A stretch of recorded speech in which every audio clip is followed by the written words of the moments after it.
तुलसीदास ये कथा सुनावा।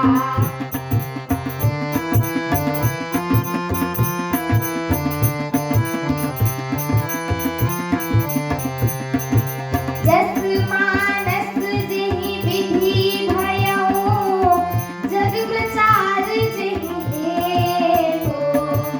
अब सोई कहउ प्रसंग सब सुमिरि उमा वृष केतु। रामचरित मानस मिलि गावा तुलसीदास ये कथा सुनावा। रामचरित मानस मिलि गावा तुलसीदास ये कथा सुनावा। बोलिए श्याम रामचंद्र की जय। अर्थात इस प्रकार सब संदेहों को दूर करके और श्री गुरु जी के चरण कमलों की रज को सिर पर धारण करके मैं पुनः हाथ जोड़कर सबकी विनती करता हूँ, जिससे कथा की रचना में कोई दोष स्पर्श नहीं कर पावे। अब मैं आदर पूर्वक श्री शिव जी को सर नवाकर श्री रामचंद्र जी के गुणों की निर्मल कथा कहता हूँ। श्री हरि के चरणों पर सिर रखकर मैं इस कथा का आरंभ करता हूँ। चैत्र मास की नवमी तिथि मंगलवार को श्री अयोध्या जी में यह चरित प्रकाशित हुआ। जिस दिन श्री राम जी का जन्म होता है, वेद कहते हैं कि उस दिन सारे तीर्थ वहां यानी श्री अयोध्या जी में चले जाते हैं। असुर, नाग, पक्षी, मनुष्य, मुनि और देवता सब अयोध्या जी में आकर श्री रघुनाथ जी की सेवा करते हैं। बुद्धिमान लोग जन्म का महोत्सव मनाते हैं और श्री राम जी की सुंदर कीर्ति का गान करते हैं।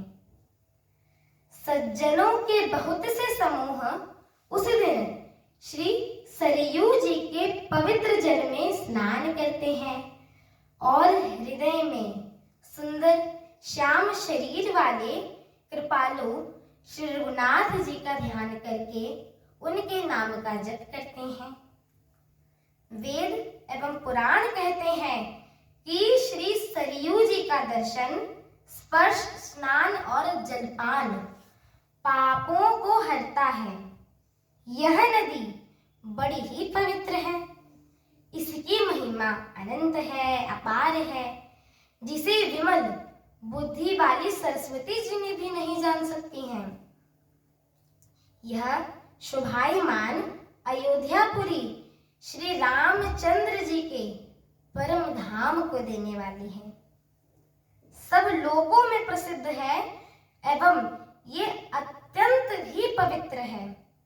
जगत में अंडज, स्वेदज, अभिदज एवं जरायुज यानी चार खानी, चार प्रकार के अनंत जीव हैं, जिनमें से जो कोई भी अयोध्या जी में शरीर छोड़ते हैं वे फिर संसार में नहीं आते, यानी जन्म मृत्यु के चक्र से छूटकर भगवान के परम धाम में निवास करते हैं, यानी उन लोगों को वैकुंठ की प्राप्ति होती है।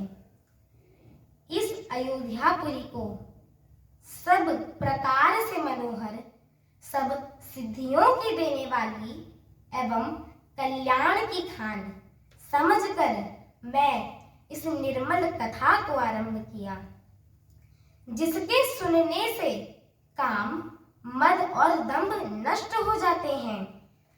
इसका नाम श्री रामचरित मानस है, जिसको कानों से सुनते ही शांति मिलती है।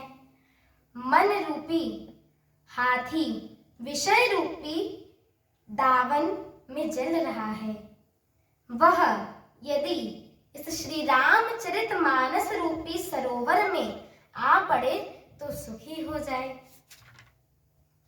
यह श्री रामचरितमानस मुनियों का प्रिय है। इस सुहावने और पवित्र मानस की शिव जी ने रचना की है। यह तीनों प्रकार के दोषों, दुखों और दरिद्रता को तथा कलयुग की कुचालों और सब पापों का नाश करने वाला है। श्री महादेव जी ने इसको रचकर अपने मन में रखा था और सुअवसर पाकर पार्वती जी से कहा। इसी से श्री शिव जी ने इसको अपने हृदय में देखकर एवं प्रसन्न होकर इसका सुंदर रामचरितमानस नाम रखा।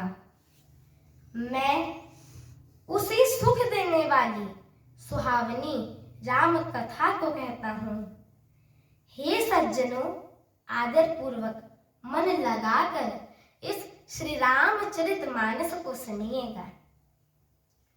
यह श्री रामचरितमानस जैसा है जिस प्रकार बना है और जिस हेतु से जगत में इसका प्रचार हुआ, अब वही सब कथा मैं श्री उमा महेश्वर का स्मरण करके कहता हूँ। मेरी आगे की कथा सुनने के लिए मेरे चैनल को लाइक, शेयर एवं सब्सक्राइब अवश्य करें। बोलिए सियावर रामचंद्र की जय। जय श्री राम। जय श्री राम।